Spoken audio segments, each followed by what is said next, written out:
तीमुथियुस के नाम पौलुस प्रेरित की पहली पत्री 5वां अध्याय। किसी बूढ़े को न डांट, पर उसे पिता जानकर समझा दे, और जवानों को भाई जानकर, बूढ़ी स्त्रियों को माता जानकर, और जवान स्त्रियों को पूरी पवित्रता से बहन जानकर समझा दे। उन विधवाओं का जो सचमुच विधवा हैं आदर कर, और यदि किसी विधवा के लड़के बाले या नाती पोते हों तो वे पहले अपने ही घराने के साथ भक्ति का बर्ताव करना और अपने माता पिता आदि को उनका हक देना सीखें, क्योंकि यह परमेश्वर को भाता है।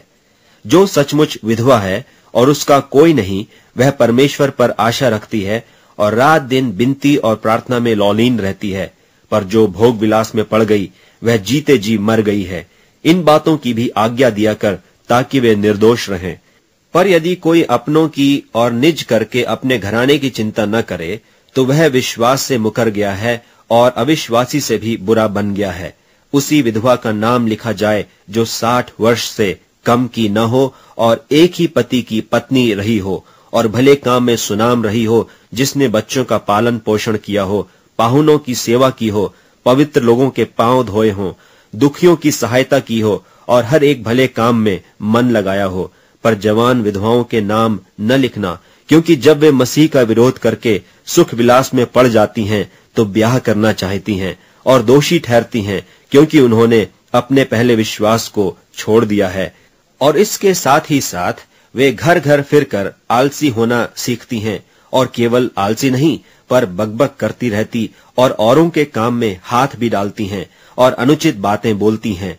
इसलिए मैं यह चाहता हूं कि जवान विधवाएं ब्याह करें और बच्चे जनें और घर बार संभालें, और किसी विरोधी को बदनाम करने का अवसर न दें, क्योंकि कई एक तो बहक कर शैतान के पीछे हो चुकी हैं।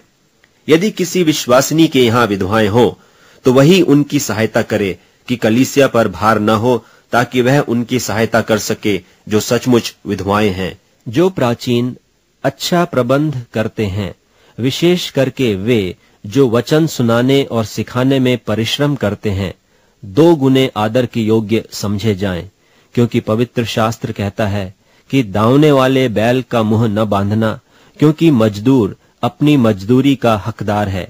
कोई दोष किसी प्राचीन पर लगाया जाए तो बिना 2 या 3 गवाहों के उसको न सुन। पाप करने वालों को सबके सामने समझा दे, ताकि और लोग भी डरें। परमेश्वर और मसीह यीशु और चुने हुए स्वर्गदूतों को उपस्थित जानकर मैं तुझे चितौनी देता हूं कि तू मन खोलकर इन बातों को माना कर, और कोई काम पक्षपात से न कर।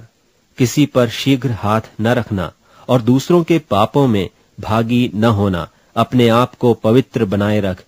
भविष्य में केवल जल ही का पीने वाला न रहे, पर अपने पेट के और अपने बार बार बीमार होने के कारण थोड़ा थोड़ा दाखरस भी काम में लाया कर।